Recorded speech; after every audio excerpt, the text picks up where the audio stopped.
अगर आप सुबह उठते हैं सोकर और आपका टी जोन यानी आपका नोज वाला एरिया, आपका फोरहेड ऑयली, फेस आपका अकड़ा अकड़ा महसूस होता है, it means you have a dry face पर इचनेस रहेगी, आपके एक्जिमा हो सकता है। ये सब कुछ स्किन जो है वो डिफरेंट प्रॉब्लम्स का शिकार हो जाती है, जिसमें जो टॉप ऑफ द लिस्ट होता है वो एक्जिमा। हर दफ़ा शावर लेने के बाद आपको फील होता है लिटरली कि आपकी स्किन पर वाइट वाइट से स्किन। गलती से किसी ऐसे प्रोडक्ट का इस्तेमाल कर ले जो कि उसके स्किन टाइप के अकॉर्डिंगली नहीं है, तो फिर अगर आप अपनी स्किन टोन के मुताबिक चीज़ें चूज़ नहीं करेंगे तो डेफिनेटली वो आपको प्रॉब्लम करवाएगा। ज़्यादातर आजकल जो फीमेल शिकार हो रही है ना, उसका कॉज ये है कि तो सबसे पहले मैं आगाज़ करना चाहूँगी स्किन टाइप के हवाले से कि ड्राई स्किन होना या ऑयली स्किन होना। अब चूँकि सर्दियाँ भी आ रही हैं, तो कौन सी स्किन टाइप ज़्यादा प्रॉब्लमैटिक हो सकती है ख़वातीन के लिए?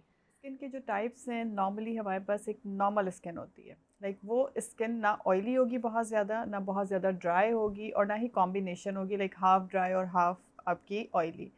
स्किन टाइप्स के लिए आपको सबसे पहले ये खुद ऑब्जर्व करना होता है कि अगर आप सुबह उठते हैं सोकर और आपका टी जोन यानी आपका नोज़ वाला एरिया, आपका फोरहेड ऑयली है, बाकी एरिया ड्राई है, it means you have the combination skin, like half dry और हाफ आपकी ऑयली होगी।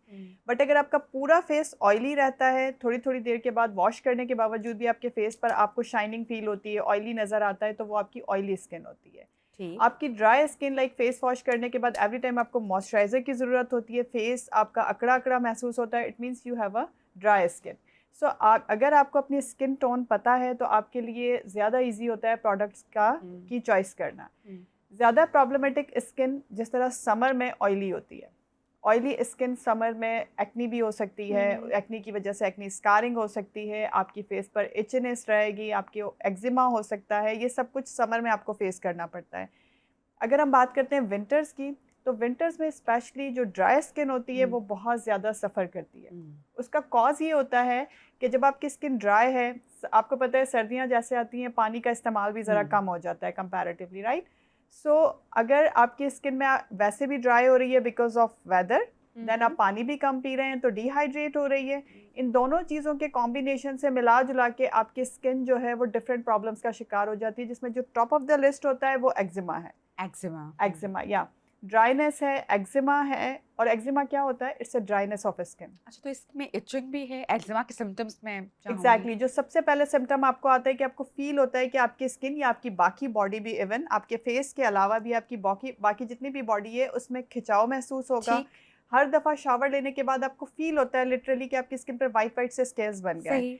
अगर आप मॉइस्चराइज़र प्रॉपर्ली लगा रहे हैं देन इट इज़ ओके, वो चल जाता है। बट अगर नहीं लगा रहे हैं तो फिर वो आपको इचिंग करवाएगा। ठीक। देन वही इचिंग आप खारिश कर करके ज़ख़म बना लेते हैं, और वो फिर ज़ख़म फर्दर अगर एग्रावेट करते हैं, अगर फर्दर आप उसकी केयर नहीं करते हैं, तो ठीक। वो फिर आपके लिए डिज़ीज़ का अच्छा, अब सबब डॉक्टर बनते कंवल हैं। साहिबा, सबसे बड़ा सवाल यहाँ पर तो यही आता है कि मॉइस्चराइज़र किस स्किन टाइप के लिए कौन-सा यूज़ किया जाए? ऑब्वियसली हम ब्रांडिंग तो यहाँ पे नहीं करेंगे या किसी एक का नाम नहीं लेंगे, लेकिन अपनी स्किन टाइप को अंडरस्टैंड करना कि कितनी सेंसिटिव है, कितनी ड्राई है, कितनी बिल्कुल। कॉम्बिनेशन है।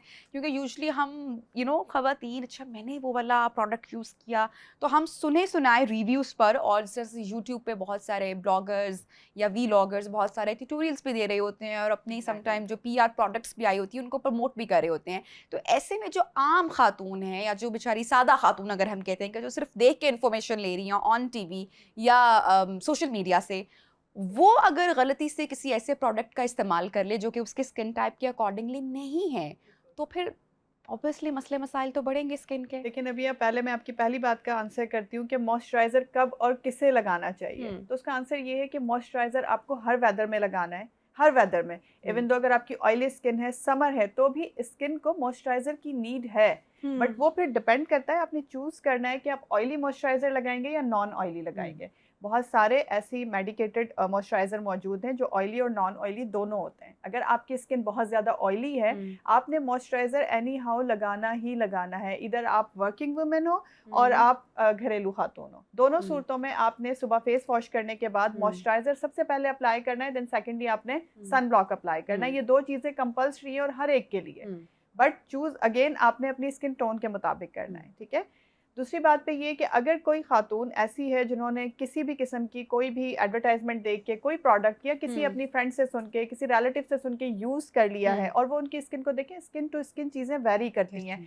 जो चीज़ आपकी स्किन पे सूट करेगी डेफिनेटली वो मुझे सूट नहीं करेगी, जो मुझे करेगी वो आपको नहीं करेगी। सो अगर आप अपनी स्किन का खुद अच्छे से कर सकते हैं, डिसीजन ले सकते हैं कि आपकी स्किन ऑयली है या ड्राई है, तो फिर प्रोडक्ट का इंतखाब करना, क्योंकि आजकल जितने भी मार्केट में प्रोडक्ट अवेलेबल हैं उन पे क्लियरली मेंशन होता है कि ये ऑयली स्किन के लिए है, ये ड्राई स्किन के लिए। सो अपनी स्किन टोन के मुताबिक चीज़ें चूज़ करें। अगर आप अपनी स्किन टोन के मुताबिक चीज़ें चूज़ नहीं करेंगे तो डेफिनेटली वो आपको प्रॉब्लम करवाएगा, और अगर प्रॉब्लम करवाएगा तो फिर आपको अल्टीमेटली डर्मेटोलॉजिस्ट को कंसल्ट करना पड़ेगा। डॉक्टर साहब, मैं एक सवाल अक्सर सोचती हूँ और देखती हूँ जब मैं ऑब्जर्व भी करती हूँ, ऐसा नहीं है कि हमारे यहाँ मर्दों को किसी चीज़ की ज़रूरत नहीं पड़ती है, स्पेशली वो लोग जिनका बाहर सन एक्सपोजर भी है या जो बाइकर्स हजरात भी हैं, धूल मट्टी डायरेक्टली उस पर उनको असरअंदाज हो रहा होता है। बिल्कुल ऐसे ही है। लेकिन ऐसे में हम देखते हैं कि जो ख़वातीन हैं अगर वो मंथली पेडिक्योर ना करवाएं या मैनिक्योर ना करवाएं या फेशियल ना कराएं तो स्किन तो बहुत ख़राब हो जाती है। पाँव बहुत, मैंने बहुत कम मर्दों को देखा है जो पेडिक्योर करवा रहे होते हैं लेकिन दे आर टोटली फाइन। ये क्या वजह है? जबकि ख़वातीन ज़्यादा सेंसिटिव भी होती हैं, सिन पे नाजुक भी हैं और ख्याल भी रख रही होती हैं, घर में टोका भी कर रही होती हैं, सैलून भी जा रही होती हैं, लेकिन उसके बावजूद अगर वो केयर ना करें तो ये फटी एड़ियाँ, स्किन के मसले, बाकी जो स्किन के मसाले हैं वो भी बहुत प्रोमिनेंट हो रहे होते हैं। तो ये क्या वजह है? एक्चुअली आप ये कहना चाह रही हैं कि मर्द केयर नहीं करते फिर भी कंपैरेटिवली बेटर होते हैं एज कम्पेयर टू खवातीन। देखिए वजूद ज़न से है तस्वीर कायनात में रंग, और हुस्न को निखारने के लिए ना उसकी केयर करनी पड़ती है। ज़रा मर्द हजरात आजकल के नहीं, लाइक जनरली एक बात कर रही हूँ, कम कॉन्शियस होते हैं as compared to females. Female ज़रा ज़्यादा कॉन्शियस होती हैं, उन्होंने अपनी केयर भी करनी है, जितनी ये आपने लिस्ट बताई है ये सारे काम भी करवाने हैं, देन मेकअप भी करना है ऊपर से, उसके बावजूद भी प्रॉब्लम्स रहती हैं क्योंकि मर्द ये सारे प्रोडक्ट्स यूज नहीं कर रहे होते। सो इसीलिए उनकी स्किन ज्यादा बेटर रहती है एज कंपेयर हमारे। मैं अपने मियां को देख रही हूँ, यार तो बड़ी जबरदस्त स्किन है, बड़ी अच्छी स्किन टाइप है, शाइन भी कर रही है, कोई एक्ने भी नहीं है, कोई मसला भी नहीं है, कोई व्हाइटनिंग का भी वो कॉन्शियस होना नहीं है, कोई पेडिक्योर भी नहीं है, कोई मैनिक्योर भी नहीं है, सब कुछ परफेक्ट है। तो यार हम खवातीन के कितने मसले मसाइल हैं, क्योंकि हम और फिर जब हम सैलून जाते हैं और जब सर्विसेज ले रहे होती हैं तो वहाँ पे जो काम कि आप जो है ना वो हर 15 दिन के बाद आया करें, वरना ये तो बहुत खराब हो गया सब। ऐसे ही होता है। उसका रीजन अगेन नबिहा देखे ना, सिंपल सा है, हमें आंसर पता है इसका, क्योंकि हम बहुत ज्यादा केमिकल यूज करते हैं। आप किसी भी फॉर्म में ले लेना, मर्दों को आपने देखा है, लाइक आपको कोई भी मॉइस्चराइजर मिला, आपने आपकी ड्रेसिंग टेबल पे आपका मॉइस्चराइजर पड़ा है, आपके हस्बैंड वाइफ वो वही यूज कर लेते हैं, उन्हें वो बॉदर नहीं करते, बट हमें हमारी स्किन के मुताबिक चाहिए ये सब वाला, कुछ। ये नाइट का है, ये सुबह मॉर्निंग का है, ये विटामिन सी सिरप है, ये दूसरा सिरप है। उन्हें परवाह नहीं है, इसीलिए कुदरती तौर पे जो अल्लाह ताला ने नेचुरली स्किन उनकी वैसे भी थोड़ी हमारे मुकाबले में, क्योंकि जो फीमेल की स्किन का टेक्सचर होता है वो जरा सॉफ्ट होता है, बट जो मेल की स्किन होती है वो हार्ड होती है।